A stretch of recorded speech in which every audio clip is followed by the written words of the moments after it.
وہ علم کہ تو سیکھے، مشتاق نگاہ کا نے بیٹھا ہے تھکا ہارا، طالب کسی راہ کا نے۔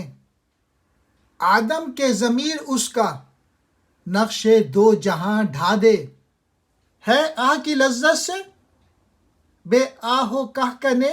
علامہ اقبال کہہ رہے ہیں جو علم تو سیکھ رہا ہے وہ نگاہ باطن کا شیدائی نہیں، وہ راہ میں تھکن سے چور ہو کر بیٹھ جانے والا علم ہے، راستہ طے نہیں کر سکتا، تجھے منزل مراد کی طرف نہیں لے جا سکتا۔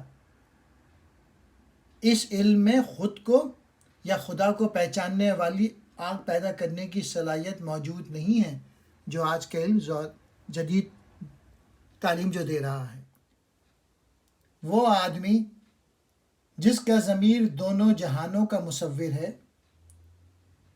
جس کی ہستی کے باعث دونوں جہاں با رونق ہیں، اس کا یہ عمل جہانوں کی مصوری آہ لذت عشق کی بدولت ہے، آہ کی لذت کے بغیر نہیں۔